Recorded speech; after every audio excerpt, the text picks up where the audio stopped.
Nishka moments ജ്വല്ലറിയുടെ രണ്ടാമത്തെ showroom ദുബായിൽ തുറന്നു. സിനിമാ താരം വിദ്യാ ബാലനാണ് ഷോറൂം ഉദ്ഘാടനം ചെയ്തത്. ദുബായ് ബർഷ ലുലുവിലാണ് ഷോറൂം പ്രവർത്തനം തുടങ്ങിയത്. ഇന്ത്യയിലെ പ്രമുഖ ഹോസ്പിറ്റാലിറ്റി ഗ്രൂപ്പായ മോറികാബ് ഗ്രൂപ്പിന്റെ നേതൃത്വത്തിലുള്ള നിഷ്ക മൊമെന്റ്സ് ജ്വല്ലറിയുടെ രണ്ടാമത് ഷോറൂമാണ് യുഎയിൽ തുറന്ന് പ്രവർത്തനം ആരംഭിച്ചത്. ദുബായ് ബർഷ ലുലുവിലെ ഷോറൂമിന്റെ ഉദ്ഘാടനം സിനിമാ താരം വിദ്യാ ബാലൻ നിർവഹിച്ചു. ഉദ്ഘാടനത്തോടനുബന്ധിച്ച് നിഷ്കയുടെ 2 ശാഖകളിൽ നിന്നും ആദ്യ 2 ദിവസത്തേക്ക് വാങ്ങുന്ന പകുതി സ്വർണ്ണാഭരണങ്ങൾ പണിക്കൂലിയില്ലാതെ സ്വന്തമാക്കാൻ അവസരം ഉൾപ്പെടെ ഒരുക്കിയിരുന്നു. സ്വർണ്ണ വ്യാപാര രംഗത്ത് പരിപൂർണ്ണ സുതാര്യത ഉറപ്പുവരുത്തുന്നതിന് പണിക്കൂലി ഉൾപ്പെടെയുള്ള വിവരങ്ങൾ പ്രൈസ് ടാഗിൽ ഉൾപ്പെടുത്തിയിട്ടുണ്ടെന്നും അധികൃതർ വ്യക്തമാക്കി. ഇന്ത്യയുടെ പാരമ്പര്യവും ആധുനികതയും സമന്വയിപ്പിച്ചുകൊണ്ട് നിർമ്മിക്കുന്ന ആഭരണങ്ങളുടെ വലിയ ശേഖരണമാണ് നിഷ്കയെ മറ്റുള്ള ജ്വല്ലറികളിൽ നിന്നും വ്യത്യസ്തമാക്കുന്നതെന്നും Nishka moments jewellery chairman CM Nishin Thasleem പറഞ്ഞു.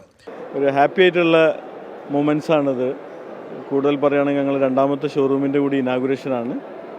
നമ്മളൊരു 100 സ്റ്റോർ വിഷൻ പ്ലാനിൻ്റെ ഭാഗമായിട്ടുള്ള അതിൽ രണ്ടാമത്തെ അച്ചീവ് ചെയ്തതിൽ ഏറ്റവും ഒരു സെക്കൻഡ് സ്റ്റെപ്പ് കൂടിയാണ് നമ്മളത്. അതിലൊരു നല്ലൊരു സ്റ്റെപ്പ് കൂടിയായി മാറിയതിൽ വളരെ സന്തോഷമാണ്. ഇതൊരു വളരെ പൊട്ടൻഷ്യലായിട്ടുള്ളൊരു മാർക്കറ്റ് കൂടിയാണ് ലുലു ഹൈപ്പർ മാർക്കറ്റ്. കാരണം ഇന്ത്യൻ എക്സ്പാറ്റ്സ് കൂടുതൽ ഇതിൻ്റെ ഭാഗത്തിൽ താമസിക്കുന്നതിൻ്റെ ഫീഡിങ് ഏരിയയിലാണ് ഇവർ കൂടുതൽ താമസിക്കുന്നത്. നല്ലൊരു പൊട്ടൻഷ്യലുള്ള മാർക്കറ്റ് എന്നതാണ് നമ്മൾ ഈ ഒരു ലൊക്കേഷന് പ്രിഫർ ചെയ്തത്. വൺ ഓഫ് ദി ബെസ്റ്റ് ലൊക്കേഷനാണ് ദുബായിലുള്ള ലുലു ഹൈപ്പർ മാർക്കറ്റ്.